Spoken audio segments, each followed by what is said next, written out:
10. Okay, on chapter 10.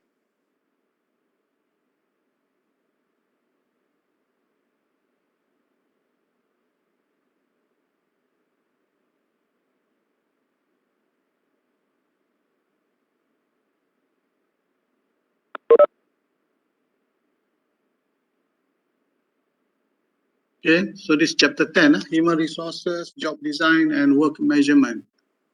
Okay, before that let me check. Oleh 36 sahaja online. Separuh daripada kelas, separuh lagi tak tahu ke mana. Okay. So please join the class as soon as possible. We don't have much time. Next week will be the last week. And we still have topics on work measurement, productivity and forecasting. Okay, so we need going to be very fast. Mungkin hari ini saya akan selesaikan tajuk chapter 10 ni. Okay, so and as far as I know, your final will be on 30th. Okay, 30 hari bulan. So you have to confirm baliklah itu pemaklumat yang saya dapat. So antara yang terawal lah. So jadi we have to make sure that okay, you are following the class and do your revision. Okay, at the same time you have also your group project. So there is no time to skip class to relax because we don't have much time. Okay, so untuk chapter 10 ni daripada muka surat 410 hingga let me just go through this so that you can later on know what to focus in your revision. So this is related to 410 coming from here. Human resource strategy. Doktor punya screen freeze. Freeze. Kenapa pula freeze? Saya tengok. Doktor select share. Saya select share. Saya nampak yang file punya je. Tak nampak textbook Tak nampak. PDF ni tak ada. Okay, sekarang nampak tak? Tak juga. Tak juga. Okay, saya stop dulu sharing. Okay, sharing. Ni Webex ni hari ni dia tukar dia punya layout. Jadi okay, saya nak share daripada mana? Okay, saya cuba share daripada sini, Microsoft Edge. Nampak sekarang? Ya, nampak. Nampak ya? Nampak? Alright, bagus. Okay. Okay, this is chapter 10. Okay, from your ebook. Everyone, you need to look your ebook textbook. Alone is not enough. Okay, kalau nak dapat C, PowerPoint saja. Need to read. So in this page, page number pun dapat. Page 2430. This is your scope. You need to look for this. Okay. Go back to this one. Okay. Human resources, job design and work measurement. Okay. Work measurement. So far you have seen many aspects of industrial engineering. Okay. The last topic kita lihat engineering economy. Okay. So from 1 or 2 weeks we move from one topic to another topics. So of course it's quite heavy for those who are not following and not consistent Okay. So because we are following engineering economy and then sebelum tu kita lihat berkenaan dengan MRP. Okay. Sebelum tu lagi kita lihat berkenaan dengan inventory. Okay, you see that the coverage is very very wide. Inventory. Sebelum tu lagi kita lihat berkenaan dengan project management, okay, quality, okay, quality. Sebelum tu lagi kamu belajar project management. So this is giving you various aspect of industrial engineering. Okay, various aspect of engineering, project management. Okay, so before that, okay, you melihat berkaitan dengan break even analysis, okay, and berkaitan dengan capacity, okay, capacity planning dan sebagainya. So all this together semua ni, okay, walaupun topiknya berbeza-beza, okay, unlike you take one subject on, katakan satu subjek on static lah, okay, everything is related to static daripada awal hingga akhir, tapi different angle, different analysis, different method. So this is, we are giving you exposure on many aspect, okay, we are many aspect. So kita masih ada lagi tajuk yang kita bincang hari ini, iaitu berkaitan dengan, kita panggil ni, kadang-kadang dipanggil work study, okay, work study, work study. Okay, we are talking about work, ataupun sometime you will hear that the topic is, we call it work design. Okay, work design, ataupun kita kata reka bentuk kerja. Okay, you especially industrial engineering engineer lah, they don't involve very much on product design. Mungkin ada terlibat, tetapi they also involved in work design, reka bentuk kerja. Okay, sebab apabila you ada design of product, you need somebody to produce the product. So jadi untuk mengeluarkan produk tersebut, mesti ada cara melakukan kerjanya. Kerjanya macam mana? So itu kita panggil reka bentuk kerja. Okay, mereka bentuk kerja. Ini berkaitan dengan method.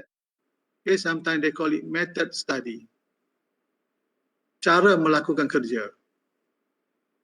Okay, method study. Kajian kerja. Okay, so dalam tajuk buku ni dia kata human resource and job design. Okay, this is just different names. So dia kata job design. Okay, job design. Job design, reka bentuk kerja. Okay, dan juga disebut tadi work measurement. Okay, work measurement. Work measurement. So ini ada perkataan work ada kat situ. Okay, work measurement. Maknanya ukur kerja. Work measurement. So ini berkaitan dengan, okay, kita mengukur kerja. Okay, so ini lebih berkaitan dengan productivity lah. Apabila kita memberi sesuatu tugas kepada pekerja, okay, we need to measure dia punya productivity. Okay, kita dah bincang di awal semester sebelum ini, okay, sedikit sebanyak berkaitan dengan productivity. Jadi kita nak mengukur productivity, kita tak nak ambil kerja tapi tak produktif, duduk saja, okay, bayar gaji, tak dapat pulangan. Okay, so jadi for today we are concerned more on human.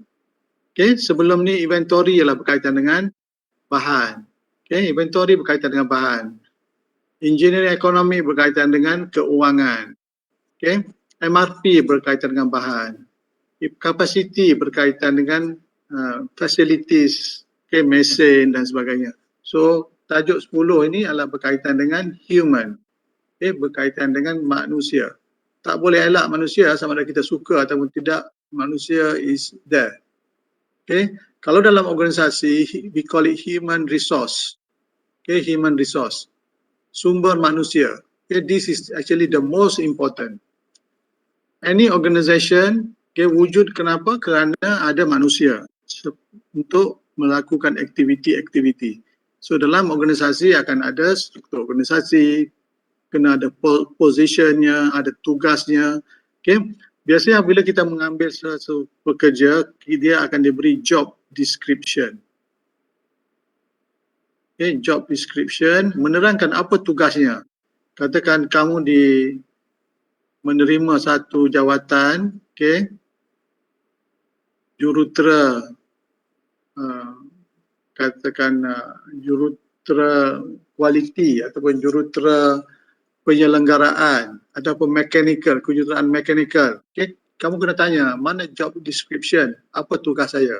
Okay. So dalam job description itu akan diterangkan tanggungjawabnya, tugasnya apa yang perlu dilakukan dalam skop kerjanya. Okay. Itu ada berkaitan dengan human resource lah. Okay, human resource. Jadi industrial engineering dia lebih dekat kepada human, okay, berbanding dengan produk ataupun mesin. Tapi walaupun masih lagi terlibat, tapi mereka bekerja dengan manusia, mereka bentuk contohnya kerja yang perlu dilakukan oleh pekerja-pekerja, cara kerjanya macam mana, cara mengukur produktiviti macam mana. Okay. Pada masa sama mestilah juga tahu berkenaan dengan teknikal, proses-proses mesin yang ada, sebab manusia dengan mesin tak boleh dipisahkan di tempat kerja, tak boleh dipisahkan.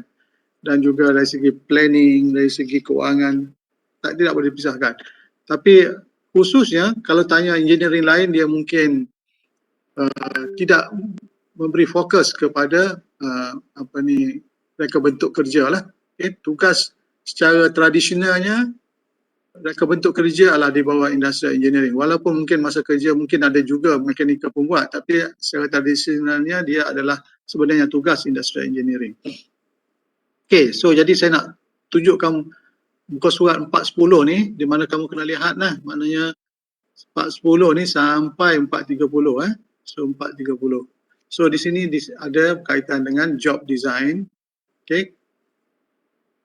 Ada labor specialization, job expansion, psikologi, kita akan bincangkan lepas ni. Dan ada berkaitan dengan bagaimana kita nak tengok the progression of job daripada specialization kepada self-directed team. Okay. So itu lebih kepada umum lah. Dan juga kalau berkaitan dengan manusia ni ada juga aspek yang kita sebut berkenaan dengan ergonomics. Tapi di sini kita tak belajar dengan terperinci. So, sebelum tu, apabila adanya manusia, mesti ada sistem motivation and incentive. Okay? Kita nak beri manusia tu bersemangat bekerja, apa motivasinya, apa insentifnya, bayarannya macam mana. Okay? Kita bukan ambil pekerja sahaja, tapi kena lihat dari segi motivasi pekerja. Terutamanya siapa yang jadi ketua lah. Okay, you need to motivate your staff and also you need to have incentive system. Okay, bayarannya macam mana, ganjarannya macam mana. Okay, selain daripada itu kita perlu juga tahu berkenaan dengan ergonomik dan persekitaran kerja. Okay, persekitaran kerja. Adakah persekitaran yang selamat, okay, bersesuaian dan sebagainya. So ini terutamanya bagi kerja-kerja yang berat lah. Sebab ni contoh di sini ditunjuk ni dia buat kajian lah supaya pekerja ni tidak jatuh kalau bawa barang contohnya. Okay, dia buat eksperimen dalam makmal lah. Okay, jadi elemen ini kita panggil ergonomics. Ergonomi inilah human factors.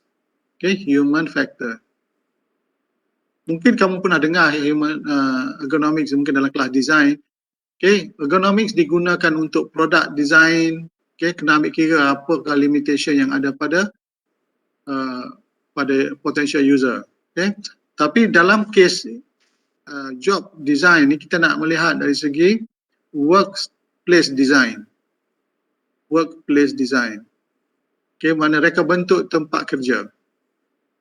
Perlulah disesuaikan dengan pekerja supaya pekerja lepas balik kerja tu tak adalah sakit belakang, sakit lengan, tengkuknya dan sebagainya. So aspek kesihatan sangat penting.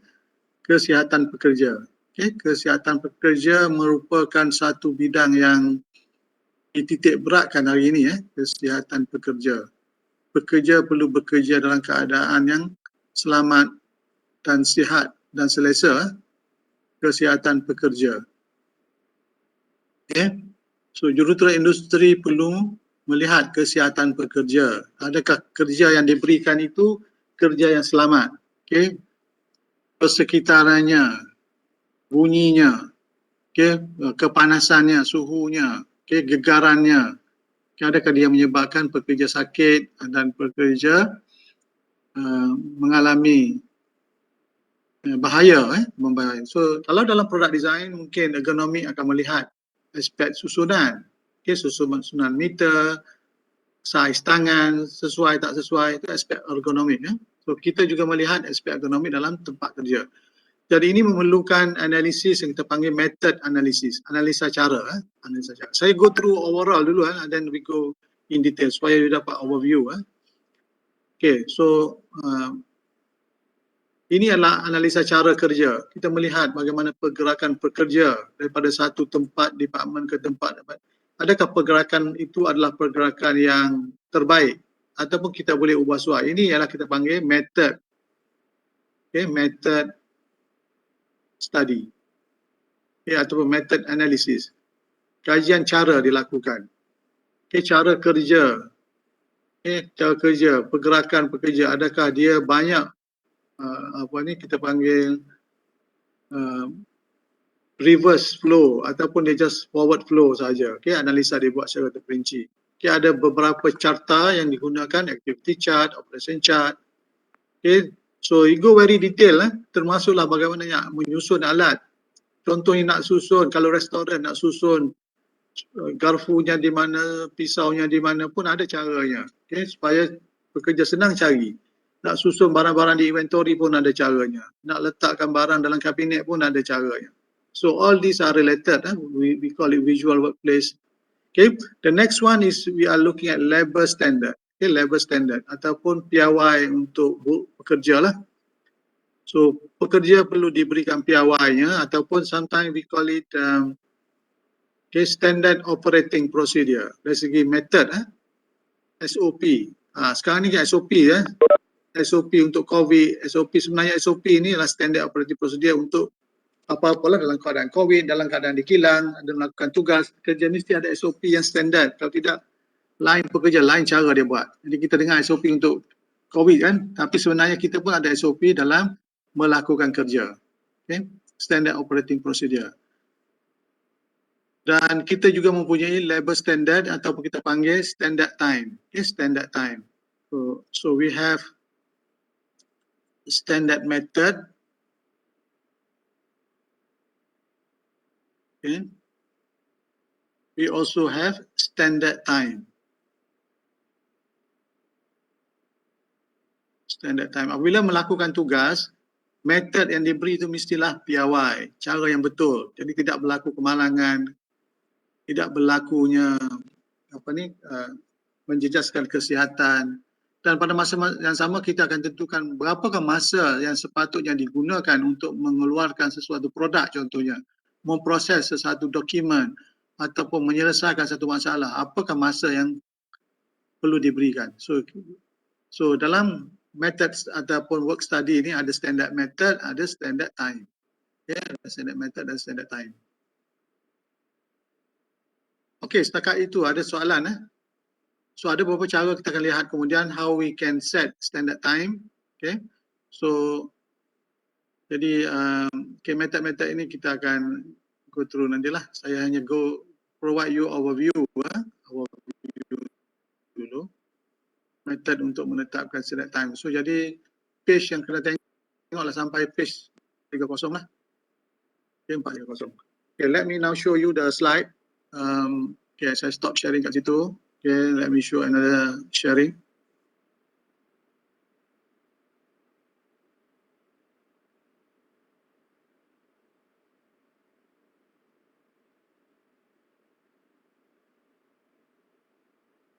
Okay, so saya boleh nampak? Hello everyone.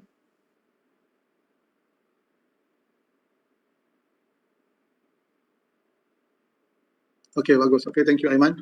Okay, so this is I already shared this slide in your in your WhatsApp. Okay. So let's look at human resource. Okay, ni secara umum je lah. Objektif human resource adalah to manage. Okay, seperti yang saya kata tadi, kita berkaitan juga dengan manusia, human resource, sumber manusia. We need to manage labor. Okay, design the job. Okay, supaya efektif dan efisiensi itu tercapai. So jadi sumber manusia memang adalah sangat penting dalam organisasi. Organisasi yang tidak produktif, tidak kompetitif, sumber manusianya adalah tidak berkualiti. Pekerja yang malas, pekerja yang tidak menjalankan tugas. Okay. Ataupun menjalankan tugas tapi kerja yang tidak cekap. Okay. Kerana mungkin apa, cara kerja tak betul. Teknologi yang diguna pun tidak up to date dan sebagainya. Jadi kita perlu beri penekanan kat situ. Okay. So, jadi kalau dalam organisasi mungkin ada kaitan dengan human resource department, tapi pada masa sama industrial engineering memberi sumbangan dari segi technical aspect of human resource lah. Contohnya tadi design, work method, kerja-kerja di industri, di manufacturing ataupun mana organisasi ada setengah kerja itu sangat teknikal lah. So memerlukan background in engineering, contohnya untuk sesuatu proses.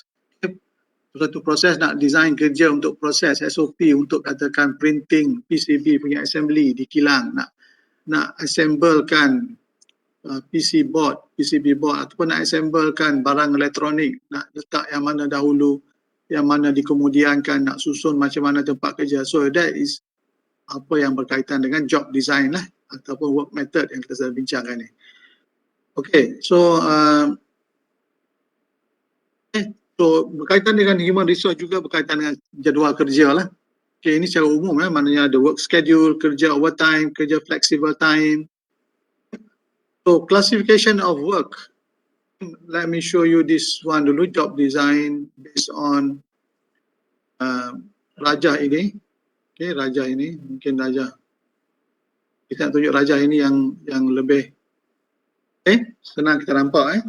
So ini adalah job design. Bila kita nak reka bentuk kerja, job design, kita boleh melihat bahawa kita boleh melihat dari segi aspek job expansion atau action, arrow. Okay, job expansion ni, kalau di sini job scope yang paling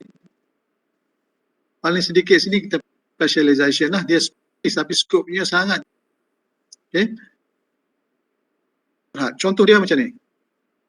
Specialization ini kita merujuk ke bukannya doktor spesialis kerja spesialis di tempat kerja, contohnya di industri katakan. Specialization of job dia adalah dalam contoh ini diberi kerja di mana dia adalah secara horizontal dia expand dia punya job scope. Okay. Expansion of job scope itu secara horizontal sini. You lihat di sini kerja sekarang yang tengah ni ialah manually insert solder 6 resistor. Okay. Katakan pekerja itu diberi tugas, ini kerja bawahan lah, operator contohnya. Pekerja operator kilang lah. Okay, kita gunakan contoh yang senang di sini.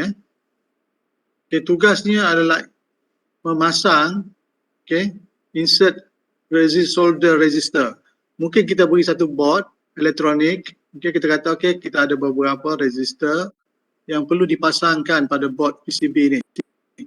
Okay, printed circuit board untuk mungkin produk elektronik. Okay, mungkin ada beberapa benda yang dia perlu pasang. Okay, mungkin ada lubang-lubang yang perlu dimasukkan.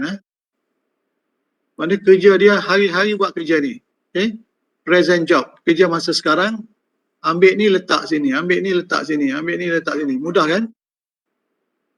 Okay, so kita boleh automatekan kerja ini sebenarnya. Mechanical engineer, you can design automated system to replace human kalau kerja ni adalah kerja yang piawai, yang standard, yang tak perlu fikir pun. Okay? Tapi tugas ini banyak, terutamanya di negara-negara macam Malaysia, Indonesia, India, Bangladesh. Ini adalah di bandanya manusia digunakan untuk membuat kerja-kerja assembly.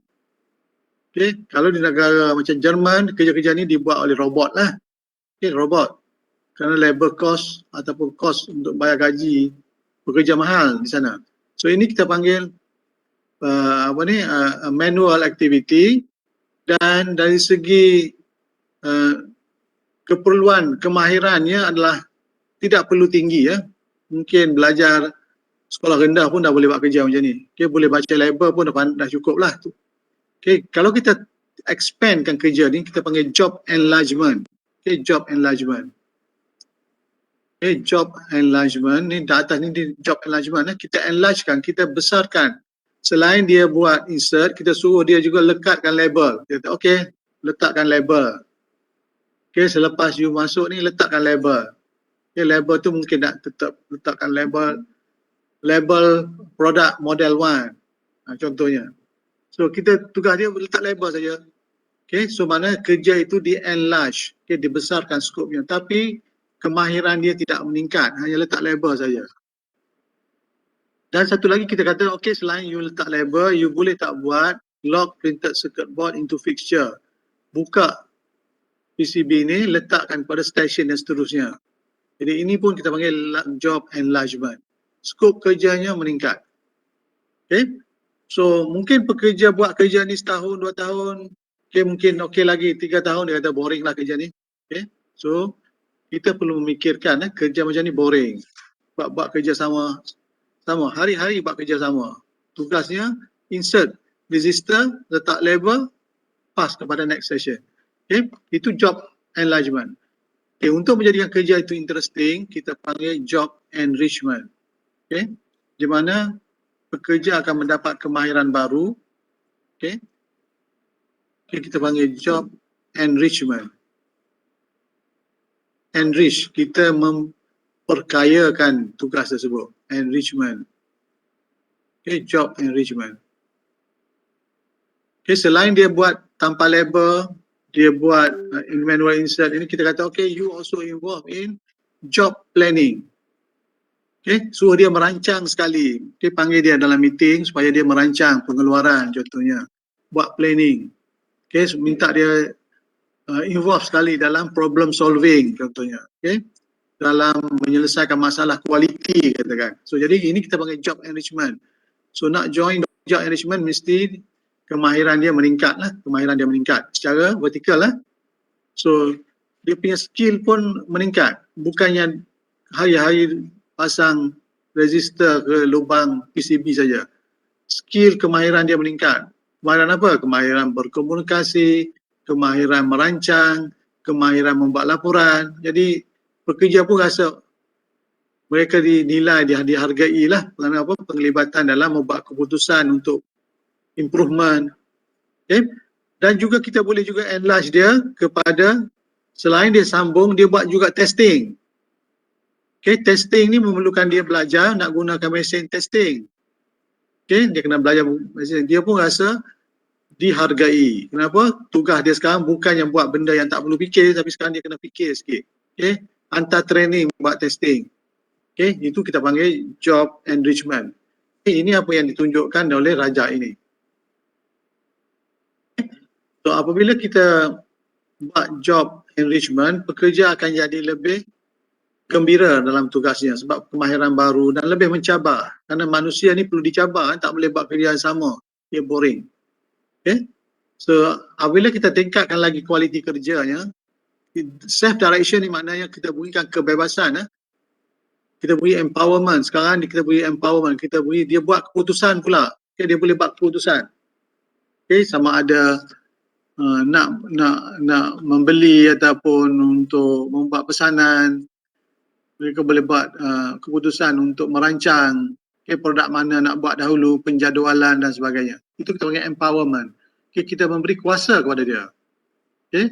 So secara naturally manusia akan berasa gembira apabila dia beri tugas untuk membuat keputusan. Okay. Dan yang paling tinggi di sini kita panggil self-directed team. Okay. Di mana kumpulan kerja tersebut dia boleh buat keputusan sendiri, tidak perlu hanya ikut arahan saja. Okay, so dia akan membuat satu tim atau kumpulan di mana mereka sendiri membuat keputusan. Bukannya menerima arahan saja, tetapi mereka dibenarkan membuat keputusan. Jadi pekerja akan melihat perkara ini satu perkara yang memberi motivasi lah untuk melaksanakan tugas. Jadi graf ini menunjukkan job expansion sampai job expansion daripada melakukan kerja yang terlalu khusus, skopnya kecil, masukkan contohnya macam ni lah, ada contoh katakan kita mempunyai pemandu di satu organisasi, tugas dia bawa kereta saja. Okay?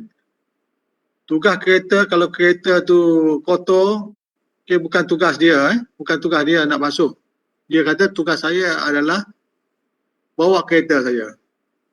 Okay, mungkin sekarang ni bos kata bawa jangan-jangan, masa tak bawa kereta, basuhlah kereta. Okay, saya nak tanya kamu. Okay, kalau tugas membasuh kereta diberikan, ditugaskan kepada driver, adakah itu job expansion ataupun job enlargement? Any volunteer please? Okay, kalau tak ada saya nak panggil ni. Janganlah. Okay, Aiman, job expansion, betul. Okay, job expansion. Sebab apa? Kemahirannya sama sahaja. Okay, kemahirannya sama sahaja. Okay, kalau saya suruh dia, okay, you bawa kereta, you basuh, okay, job expansion. Sekarang ni saya nak beri tugas lain lah. Boleh tak you repair sikit, gantikan minyak, engine oil, tukar filter kereta. Okay, sebenarnya dia tugas dia pemandu, tapi kita katakan ni, kita nak berikan dia tugas juga untuk membuat minor repair pada kereta tersebut. Adakah itu job expansion ataupun job enlargement? Okay, Nur Fazira. Okay, boleh jawab?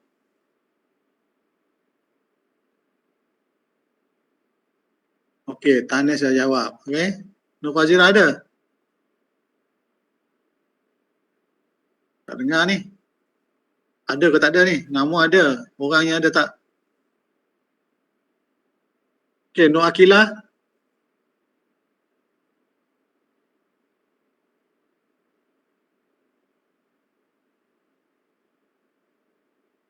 Jawab je ni. Okay, Wahidah. Tidak ada. Ya. Dengar tak soalan saya? Doktor boleh ulang? Okey, Tanis, cuba ulangkan soalan.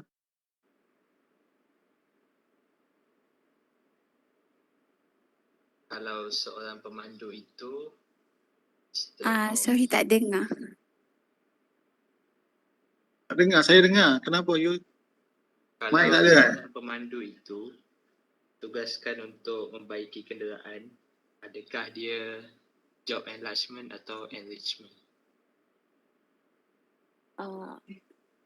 Arrangement. Okey. Tanis, betul tak? Enrichment. Tanis? Saya tanya kamu, betul tak? Betul sih, betul. Kenapa betul? Sebab dia memerlukan dia perlu skills untuk menukar engine oil tu lah. Okey, dia memerlukan kemahiran tambahan, kemahiran tambahan. Dia perlu belajar benda baru. Jadi adakah ini bagus untuk bekerja ataupun tidak?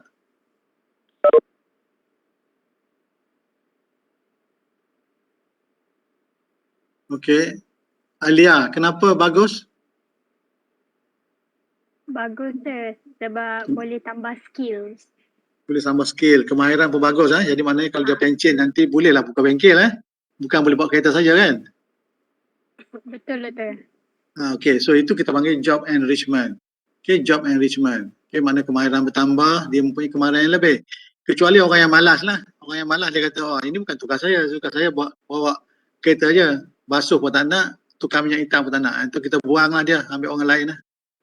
Okey sebab dia terlalu berkira. Okey, you nak tak kalau pekerja macam tu? Nak ambil tak kalau pekerja macam tu? Masuk, tak nak. Okey, Amirul kata tak nak, dia bagi thumb down. Okey. So, jadi itulah maksud sini. So, jadi kita, bila kita menjaga pekerja, kita kena lihat. Okey. Melihat perkembangan kariernya. Lepas tu kalau kita beri empowerment. Empowerment ni kita beri dia kuasa, memberi kuasa, power. Ada power. Okay? Dia ada power untuk membuat keputusan. Okay? Dia boleh buat keputusan sendiri. Okay, nak pilih bengkel mana. Biasanya janganlah suruh dia angkat enjin yang mana tak ada kemahiran, itu memerlukan expertise pula. Kalau major repair jangan beri sebab dia tidak dilatih. buat minor repair yang simple-simple. Okay, kalau dia nak buat repair yang lebih berat tu mesti make sure dia ada latihan telah diberikan lah. Okay, so jadi ini menunjukkan bahawa hierarki lah dari segi perkembangan dari segi tugas. Jadi kalau saya go back kepada slide sebelum ini, okay, so jadi dalam tugas kerja ni ada beberapa ciri yang kita perlu lihat. Contohnya dari segi skill, kepelbagaian skill, okay, job identity, job significant, autonomi kerja. Okay, so jadi kalau kita nak membuat mereka bentuk sesuatu jawatan atau sesuatu tugas, tengok di segi kemahirannya macam mana, kepelbagaian skillnya, kemahiran jenis apa, mekanikal ke, elektrikal ke, ataupun buruh biasa, kemahiran skill kognitifnya, skill untuk membuat keputusannya, okay, untuk memahami perkara baru macam mana. Okay, adakah kerja tersebut dapat dibezakan daripada kerja lain, ada identiti yang tersendiri, ataupun kerja tu umum saja, semua orang boleh buat. Okay, significant of the job, adakah job itu penting, kerja itu penting. Okay, autonominya macam mana, okay, autonomi untuk kebebasan untuk membuat keputusan, dan dari segi maklum balas balik lah. Okay, itu adalah antara karakteristik. Okey, yang paling tinggi dalam hierarki tadi kita panggil self-directed team. Ini maknanya kita memberi autonomi, dia boleh buat keputusan sendiri. Okay, bebas. Okay, ada kumpulan yang kita panggil self-directed. Okay, dia boleh buat merancang sendiri. So the group is being empowered, okay, to work together. Ada kumpulan, kita berikan bekerja secara berkumpulan. Jadi mereka merancang sendiri. Mereka menentukan apa nak buat hari ini. Mereka menentukan bagaimana nak menyelesaikan masalah yang timbul. Okay. So jadi kalau ikut kajian mengatakan bahawa kalau self-directed team ni, kumpulan tersebut lebih bermotivasi, boleh bermotivasi, lebih berproduktif, okay, melakukan tugas. Okay. Kalau kita tengok contohnya lah, mungkin kamu pernah observe pekerja yang labor, buruh yang memotong rumput contohnya. Kalau kita tengok diberi tugas seorang memotong rumput, okay, dia kerja dia mungkin dia ambil sambil lewat je. Okay, nak mula kerja pun sepatutnya pukul 9, pukul 8 dah mula, 8.30 baru dia start. Okay, sebelum tu tengok WhatsApp dulu, duduk relax berpokok. Okay, cuba perhatikan. Tapi kalau kita tugas mereka bekerja dalam satu kumpulan, semua pekerja pemotong rumput tu diletakkan dalam satu kumpulan, 5 orang. Bekerja bersama-sama. Okay, so dia akan malulah nak baca WhatsApp macam mana orang lain buat kerja kan. Okay, jadi kita dapati self-directed team ini lebih efektif. Kalau kita tengok kerja-kerja buruh yang mana tidak disukai oleh ramai, contohnya cleaner, toilet cleaner. Suruh dia seorang jaga. Okay, mungkin toilet tu tidak dibersihkan. Sebab apa? Okay, dia sibuk duk baca WhatsApp. Okay, tidak melayankan tu. Jadi kalau kita letakkan satu tim, 3 orang bertugas, tugasnya ialah membuat pembersihan. Mereka akan masuk dalam toilet, bersihkan toilet bowl, bersihkan lantai, bersihkan sinki, bersama-sama. Jadi mungkin dalam 5 minit setelah selesai. Kalau kita kata hantar seorang pergi blok A, seorang lagi blok B, seorang lagi blok C, semua blok tak jalan. Tiga-tiga tu duduk relax je. So jadi kita perlu pandailah untuk memberi motivasi. So jadi mungkin kamu boleh buat observation. Kalau pekerja tu memang baik, memang bagus, mungkin kerja bersendirian okey. Tapi secara umumnya apabila diletakkan dalam kumpulan, mereka lebih berproduktif, dan lebih bertanggungjawab. Itu maksud self-directed team. Mereka buat keputusan nak bersih blok mana dahulu. Bagi mereka yang duduk asrama mungkin boleh tengoklah observation ni. Betul tak apa yang saya cakap? Apa yang saya cakap ni? Okay. Let's move on to ergonomi ni kita sentuh sikit sajalah. Ergonomi saya dah sebut tadi. Kalau dalam produk, I think you have learned ergonomics dalam product design. Betul ke ni? Okay, Tiu Kawi, have you learned ergonomics somewhere in your course in UTM?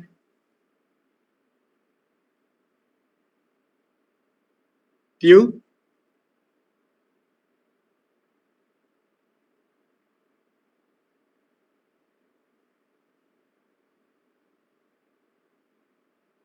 Okay, tak ada jawab ni.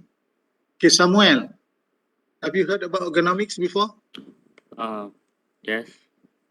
Kat mana tu? Saya pun tak sure tu. Manufacturing sure. ke? Pernah dengar lah. Pernah dengar. Apa benda tu? Ergonomics? Macam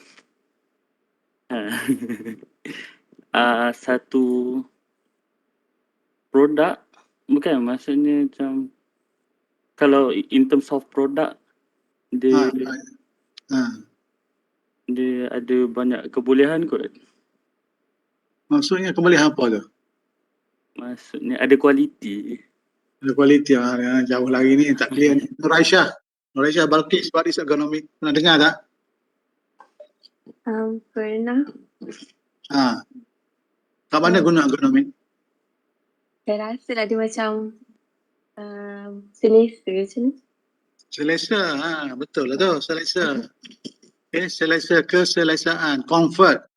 Okay, comfort. Ergonomic ni berkaitan dengan comfort.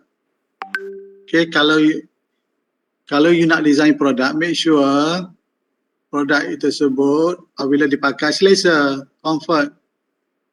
Okay, selesa. Kalau nak buat apa? Nak buat produk yang menggunakan tangan, mesti sesuaikan dengan tangan. Okay, saiz tangan manusianya macam mana. Okay, tengok di sini ada gambar ni, nampak dia ukur ni macam mana ni kedudukan orang ni. Adakah meja dia tu sama tinggi dengan saiznya. Jadi kalau meja ni adalah untuk kanak-kanak, janganlah orang tua pakai. Okay, maksud dia macam lah keselesaan. Okay, so jadi keselesaan pekerja sangat penting, terutamanya dalam desain produk yang manusia menggunakan. Okay, kalau kita letakkan, contohnya nak letak handle pintu, okay, mesti sesuaikan dengan ketinggian penggunanya, majoritinya tingginya macam mana. Okay, kalau kita buat mesin, kita nak letak button yang di mana, nak letak display-nya di mana. Itu aspek ekonomi dalam produk design. Produk design. Begitu juga dengan tempat kerja. Kalau kita nak reka bentuk tempat kerja untuk buat air lah di restoran, kita nak susun macam mana, air panasnya di mana, cawannya di mana, dia punya gulanya di mana, susunan itu mesti selesa dan apabila nak mencapai mesti tidak menyakitkan pekerja, kerana pekerja akan berulang-ulang mengangkat tangan, membacuh tempat bacuhan dan sebagainya. So ini aspek ergonomik kita nak ambil kira. Okay, kalau katakan meja untuk memotong ayam, sepatutnya berbeza dengan meja untuk cashier, ketinggiannya. Okay, itu aspek ergonomik dia ambil kira dalam mereka bentuk, tempat kerja. Okay. So jadi ini kalau dalam cockpit aircraft ni sangat kritikal, ergonomik. Nak letaknya meter banyak sangat, nak tengok mana pilot kat sini ada dua orang, pilot dan co-pilot. Okay. So perlu lihat illuminationnya, nampak tak meter ni, okay, supaya tidak berlaku kesilapan. Ini aspek ergonomik. Okay. Illumination level is very important also, keterangan cahaya. Okay. Kebisingan pun penting juga. Okay. Kebisingan, tahap kebisingan di tempat kerja. Ada setengah tempat tu kita masuk je bising.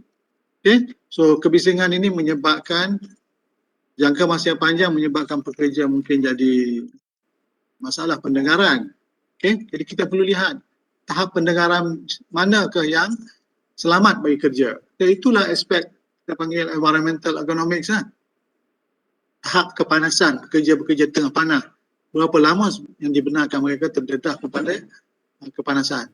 Okay. So method analysis, okay, saya move to the method analysis ataupun cara kerja. Okay, cara kerja, method, kita panggil method analysis, analisa cara melakukan kerja.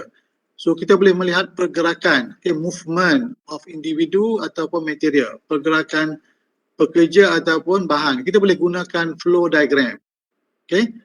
Kita boleh juga gunakan, ini adalah alat-alat untuk analisis lah. Kita boleh gunakan activity chart atau kita boleh guna operation chart. Okay, untuk kita menganalisa pergerakan pekerja. Ini kita panggil flow diagram. Kalau kita pergi satu tempat kerja, satu bengkel atau office, kita boleh tengok pekerja tu melakukan tugas macam mana flow-nya. Bermula di sini, okay, berakhirkan di sini. Kita lihat adakah ini flow yang terbaik. Itu kita masukkan sekarang ni method. Kita mengkaji method dari aspek flow. Okay. Atau kita mencari cara kerjanya. Dia masuk ke sini storage, pergi pada mesin. Boleh tak kita baiki supaya laluan ini lebih singkat? Laluan ini lebih singkat. So, jadi mungkin kita kata, susun semula. Ini tugas antara tugas industri engineer. Even mechanical pun boleh buat ni. Kita susun semula tempat kerja. Jadi kalau saya katakan ini B, susunan B dengan susunan A sini, yang mana lebih baik? Syafinas, yang mana lebih baik? A ke atau B? Hello Syafinas. Ini adalah B. Ini adalah A.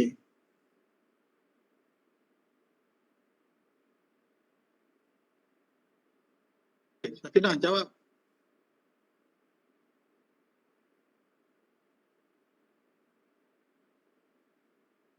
Yang lain volunteer please. Vincent. Syafinas jawab. Dia kata B kot. Sure lah B. Tak ada kod-kod Kod tu apa? Confirm dia B. Kenapa? Laluannya lebih ringkas. Lebih cepat. Masuk sini terus pusing sini. Tak ada macam A. A ni macam kompleks kan? Kompleks. Itu adalah kita buat flow analysis. Flow analysis dari segi pergerakan. Kita boleh ukur jarak pergerakan. Kita boleh ukur juga kalau dia masuk sini sampai sini berapa masanya. Itu antara analisis yang kita boleh buat lah. Ini kita panggil flow diagram. Kita boleh guna flow diagram. Analisis yang lebih terperinci ialah kita boleh menggunakan kita panggil flow chart. Flow chart ataupun process chart. Process chart ini ada beberapa simbol yang standard. Simbol yang standard kita gunakan, especially dalam industrial engineering, we have this standard symbol lah. Standard symbol ni. Standard symbol ini diterangkan di bawah ini. Adanya bulat. Bulat saya pun tak jadi. Tak apalah. Saya bagi semula bulat. Mewakili operation.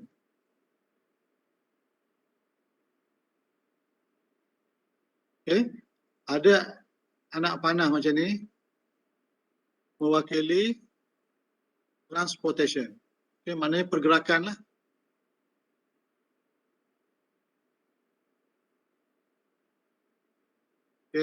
Ada macam ni kita panggil inspection. Square tu maksudnya inspection. Kalau kita guna, so ini especially for industrial engineering lah. Kadang-kadang dalam praktis kita tengok berbagai-bagai simbol digunakan.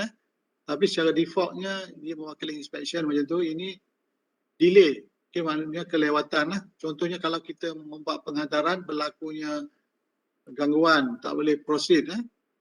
Terpaksa menunggu. So itu delay lah. Ataupun ini triangle terbalik ni adalah storage. Masuk dalam simpanan. Masuk dalam simpanan. Jadi simbol ini digunakan untuk menerangkan aktiviti. Jadi kita tengok simbol tu kita dah tahu dah apa sebenarnya. Kalau kita tengok di sini from press machine to storage bin. Jadi kita dapati arrow yang ditunjukkan di sini Arrow yang ditunjukkan di situ adalah di sini So pergerakan lah. And then triangle ni ialah storage bin. Pergi kepada storage bin. Dia shaded that area. Ini yang bila kita buat analisa bagi satu tugas lah. Contoh di sini adalah Excel scan production. Excel scan production, pengeluaran satu Excel ni. Ini adalah aktivitinya. Storage bin, lepas tu bergerak pada mesin, lepas tu buat operation. Operation ialah maksudnya sesuatu penambahan nilai telah dilakukan pada komponen tersebut. Mungkin daripada bahan mentah sekarang ni mungkin kita buat pemotongan. Bila pemotongan, added value dah bertambah. Kalau kepingan besi, kita buat punching, buat hole. Dari added value, itu operation maksudnya. Operasi ni mesti ada added value, penukaran bentuk kepada bahan mentah ataupun produk sebelum itulah. Lepas tu bergerak ke mesin kedua. Lepas tu buat lagi operation at mesin tu. Bergerak lagi. So jadi secara umumnya, kita boleh katakan apabila berlaku operation ada value added. Operation activity ada value added, ada nilai tambahan. Value added. Pergerakan, saya nak tanya, ada value added tak? Pergerakan, inspection and delay and storage. Ada value added tak?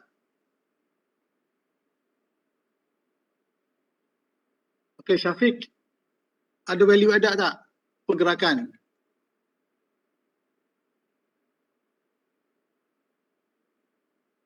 Syafiq ada tak ni? Tak ada Doktor. Tak ada value added. Tak ada? Kamu ada ni? Okey.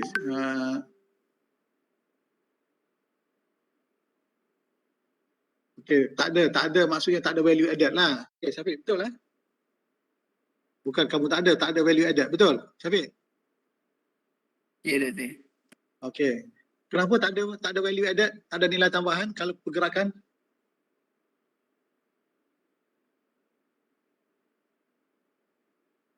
Tak berkembang. Dia tak berkembang. Maknanya benda tu masih sama kan? Dia hanya bergerak. Dia hanya bergerak. Jadi kalau no value added, kita cuba kurangkan jarak pergerakannya. Okey, kalau boleh tak payah bergerak, boleh tak? Kalau tak bergerak maksudnya tak sampailah ke mesin tersebut. Jadi bagaimana kita nak kurangkan pergerakan. Pergerakan ni no value added, tak ada nilai tambahan. Jadi kita cuba kurangkan jarak pergerakan supaya kita tidak payah mengambil masa yang lama. Okay. Inspection pun sebenarnya no value added. Kita tak ada nilai tambahan pun. Kita semak saja barang ni rosak ke tak rosak. Okay, kalau boleh tak nak inspection pun. Okay, saya pernah lihat company Jepun dia tak buat inspection pun. Kenapa dia tak buat inspection? Siap produk daripada mesin tu masuk kotak. Kenapa? Okay, Wahidah.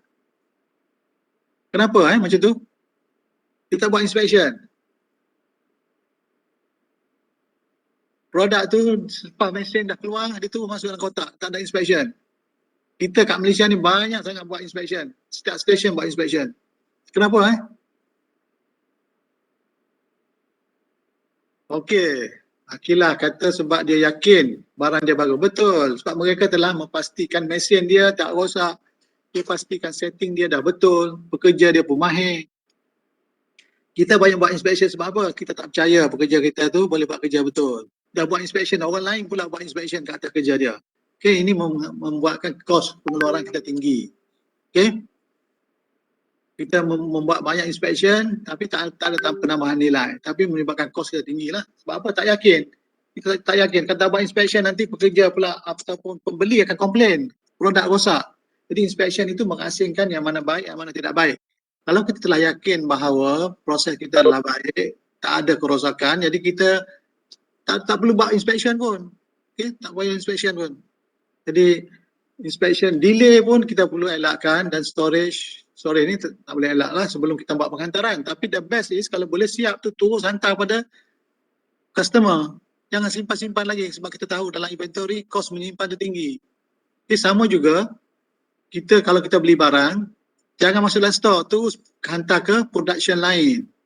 Okay, hantar terus pada line pembuatan. Jangan simpan sebab simpan tu membazir masa untuk menyimpan, untuk mengangkat dan sebagainya.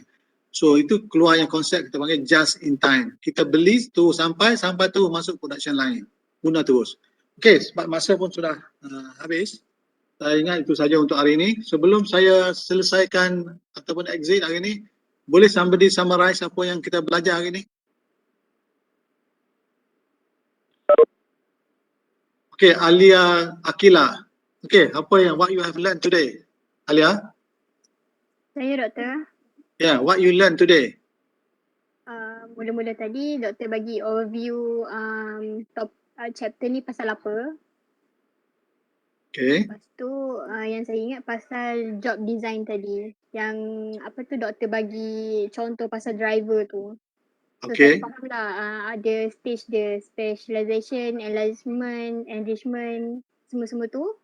Okay. Lepas tu Doktor ada terang pasal self-direct team tu dia boleh buat apa.